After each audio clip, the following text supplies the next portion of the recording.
You know what day it is tomorrow? Nothing much to be said. Let's get into it.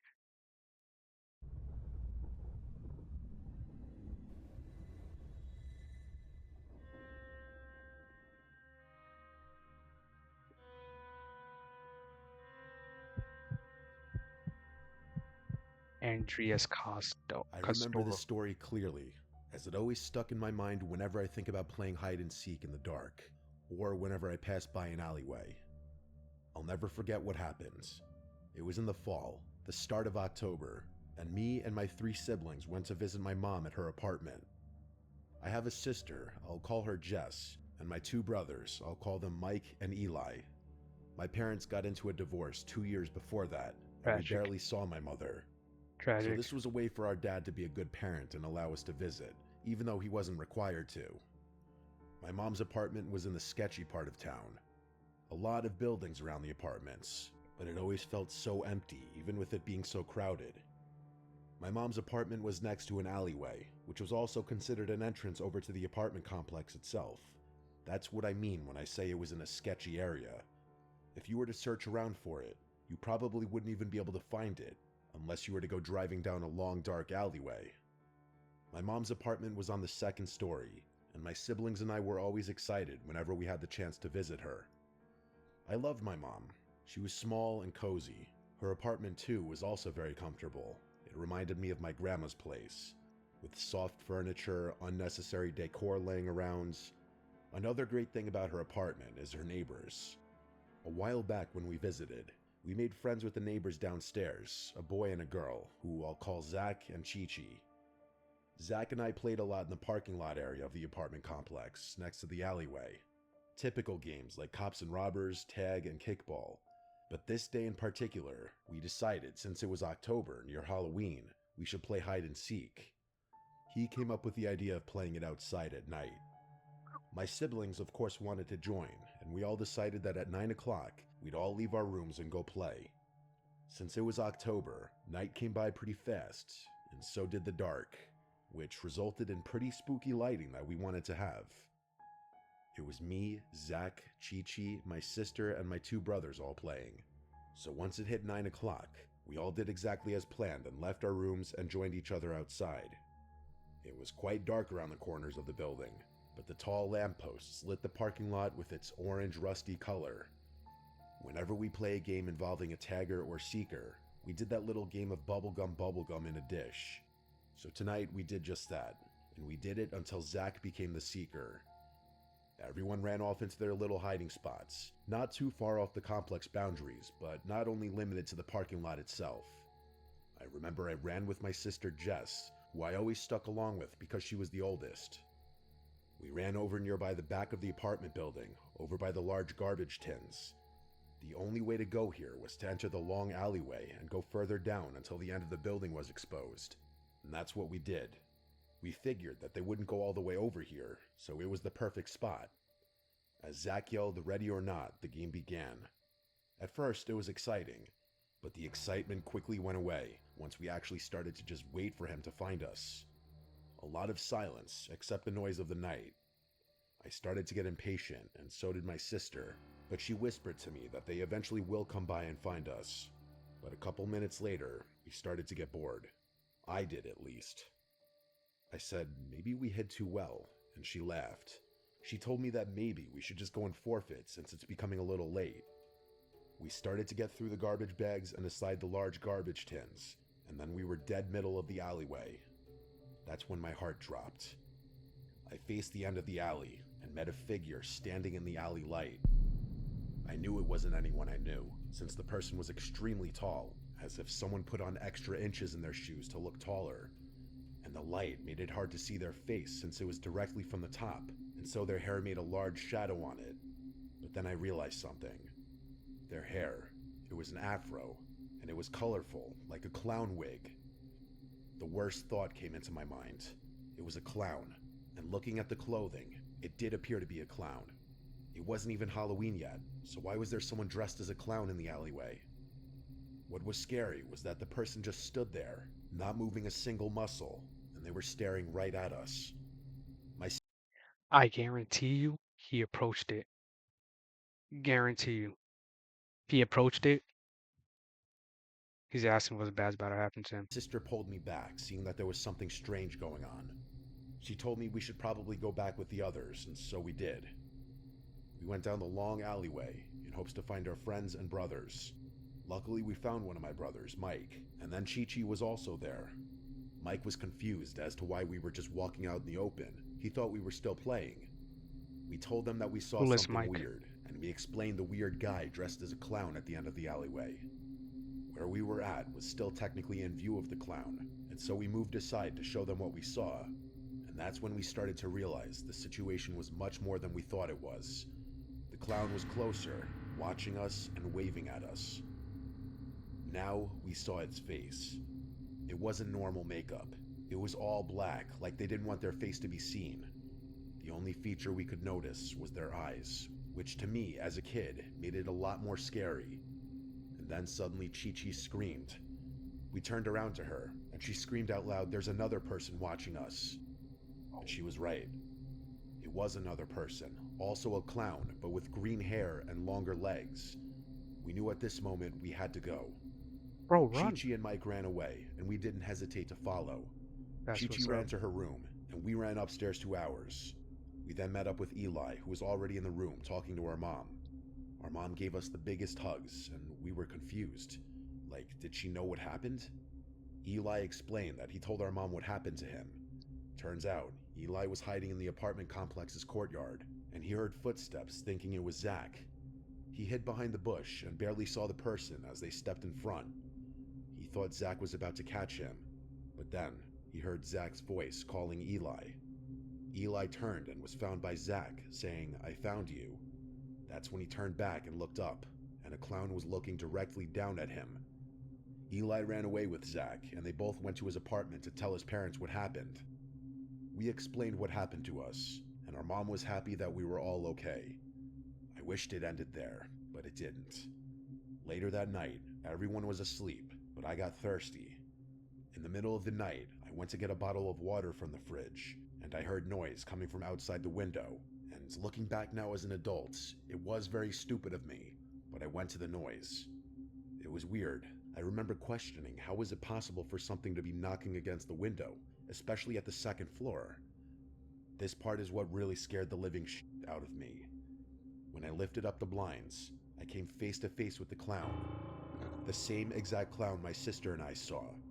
He was looking right at me, and that's when I screamed and ran to my mom. She came out, and when I went to show her what I saw, like a cliche from a horror movie, it was gone before she could see it. Luckily, my mom was a good mother, and she believed me. Ever since that day, I never liked playing hide and seek in the dark, and I've hated alleyways since. I don't know how that person got up at the window, I guess they climbed, but I'm glad that nothing really happened that night besides a few scares. That's great. He lived on the second floor. So he gotta use the ladder, bro. I don't know what you're talking about. He climbed, bro. Like, no clown is like athletic like that. They can't climb. Use the ladder. Common sense. Probably got it from the circus. The story I'm about to tell you happened to me when I was 11. I was in 6th grade. Little The Jitly school I Yank. attended was across the street from a beat up looking house that honestly scared the living shit out of me as a kid.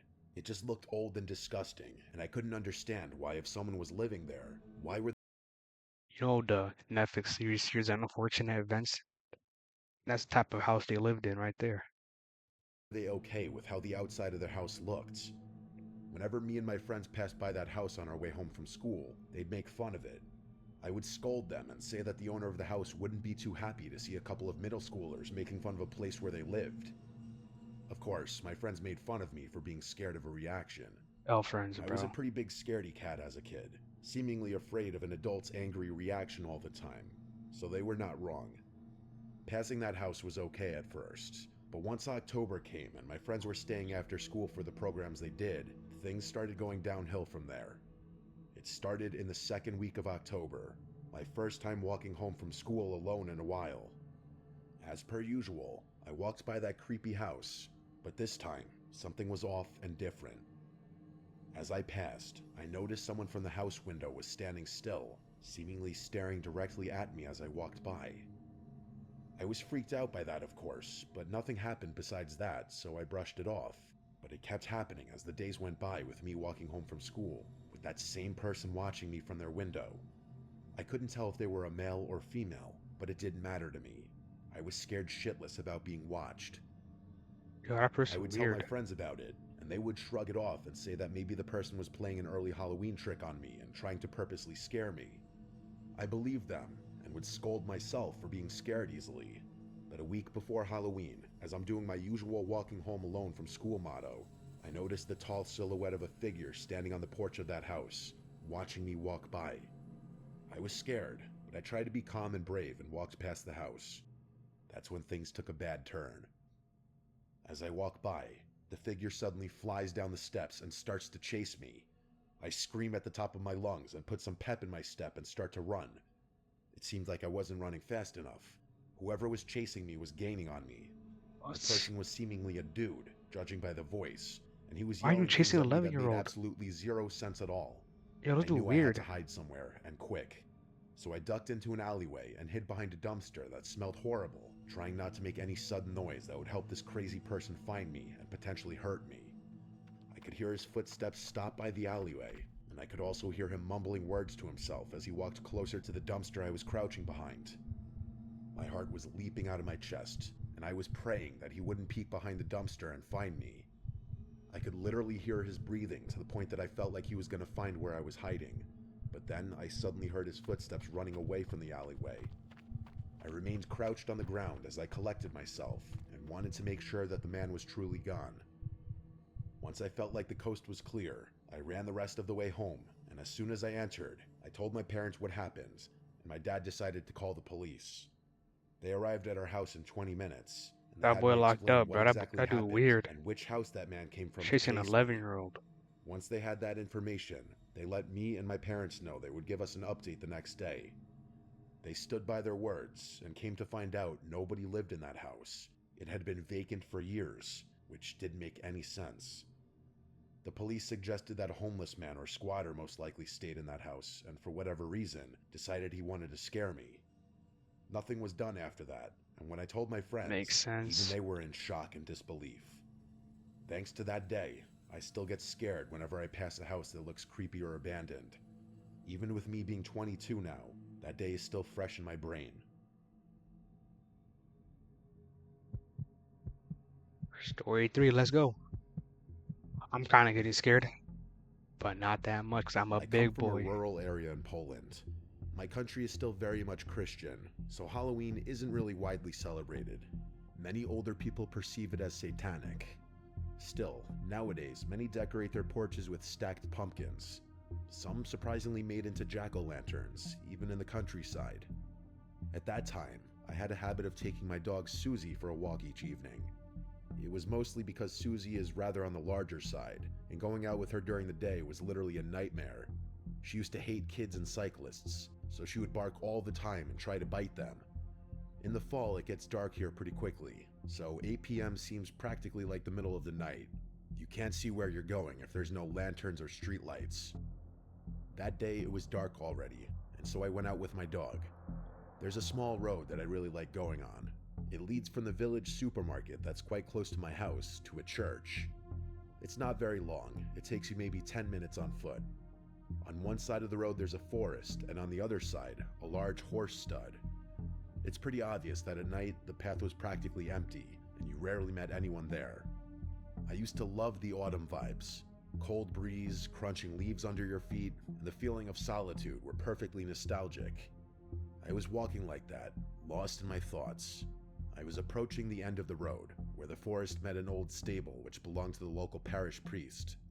As far as I know, it fell out of use many years ago, before I was even born. At that point, I was jolted out of my thoughts by Susie, who suddenly started barking like crazy. I looked around, trying to see if maybe a cyclist or another dog was approaching, but then I realized she was only focused on the stable. An animal going crazy does not go crazy for no reason. It senses something. It tells you something is wrong. Just gotta trust it sometimes. And the trees. Let's see what they I do. should mention it was very hard to see anything beyond the tree line, as the streetlights were very dim and old in that place. My dog was acting as if she had literally gone mad, barking, growling, pulling hard on the leash. It wasn't typical of her, even when a bike went right by. I looked into the trees, trying to see what caused her to act so unhinged, and then I saw it. Maybe 10 to 20 meters away, right behind the priest's stable, I could see the silhouette of a man. At first, I couldn't comprehend what I was seeing. I thought it must have been a bush. But the closer I looked, I realized it was definitely a person. Judging by the way his clothes reflected the moonlight, he must have been wearing all white. He was kneeling with his back straight, not really hiding, but not exactly in plain sight either. This gave me chills. I realized he was wearing some kind of white robe. He wasn't moving at all, just looking in my direction. I pulled hard on the leash, trying to get Susie to move, but she was stubborn. I told myself there was no way I was staying there a second longer, so I grabbed her by the harness and took off rather quickly. I didn't want to run because I was still unsure if the man realized that I had seen him. Thankfully, the church was only a minute away, and I saw some people standing by it. For a moment, I contemplated telling them about the person, but what would I exactly say? That there was somebody sitting near the bushes? The rest of my way home had to be the most nerve-wracking walk of my life. Every couple of steps, I looked back to make sure no one was following me. Even my dog wasn't sniffing around anymore. She was just walking quickly straight ahead.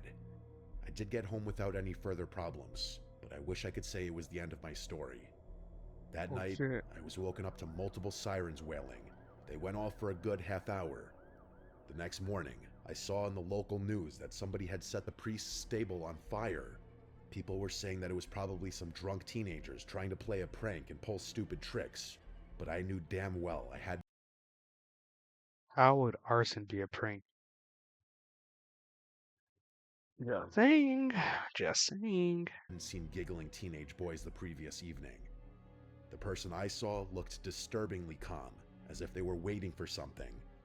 There could possibly have been more people hiding in the shed, but if so, I'm happy I didn't actually see them, or I might have had a panic attack.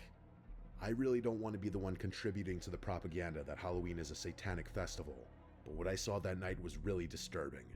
A person wearing white robes, silently kneeling, just out of the reach of the streetlights. What bothers me most is that between the time I saw him and the time of the fire, at least 5 or 6 hours passed. Like, were they kneeling there the whole time? What on earth were they doing there for most of the night? However, I do feel very relieved that he didn't decide to follow or even acknowledge me that night, and that Susie didn't pull me even closer to him. Mm-hmm. If that person, or rather those people, were willing to set the whole building on fire, I don't want to know what else they were capable of doing. You better be grateful. Everything got later that evening.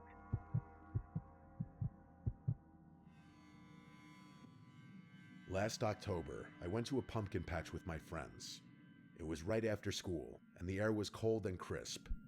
The leaves were orange and yellow, and the ground was covered in fallen leaves. We had been looking forward to this all week. The patch was small but busy.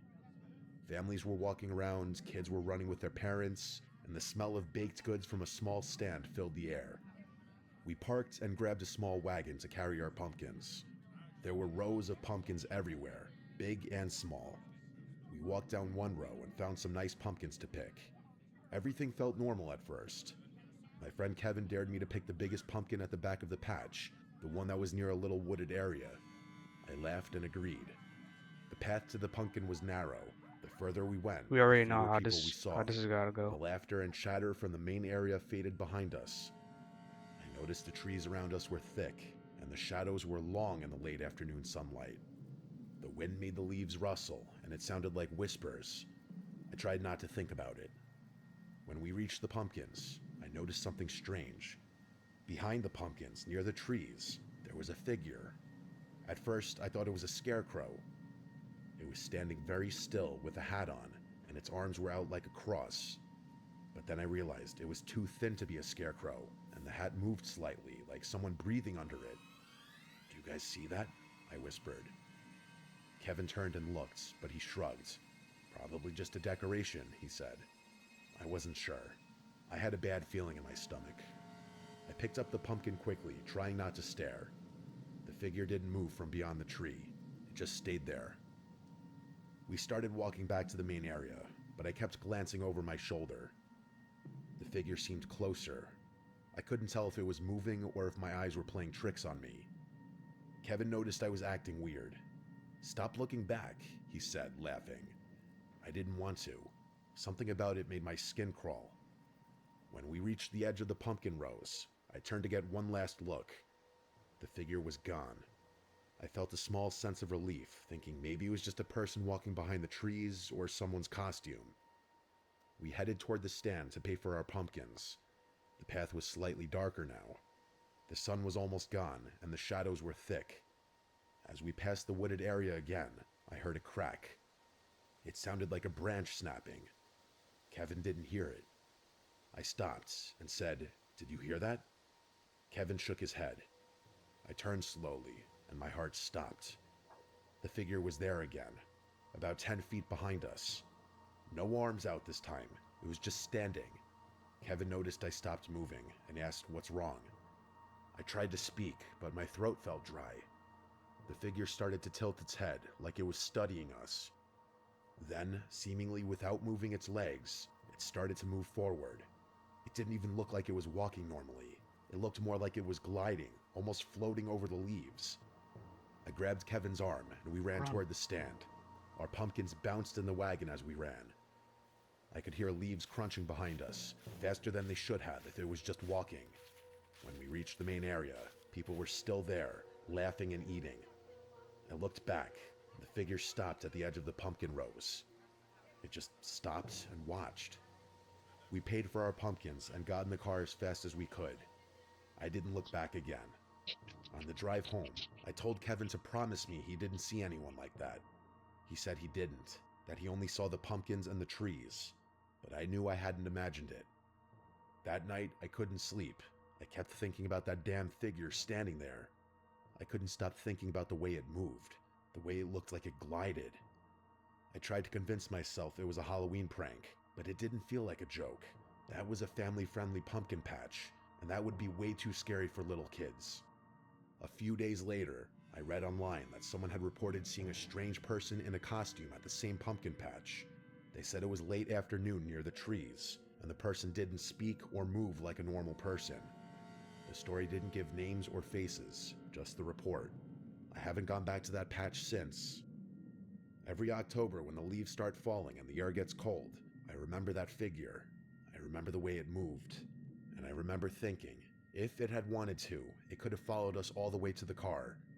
I still don't Lord fully have have an mercy. explanation for it. Me too. I tell this story to friends, but most think I'm exaggerating. I'm not. And I could still picture it standing behind those trees, watching us.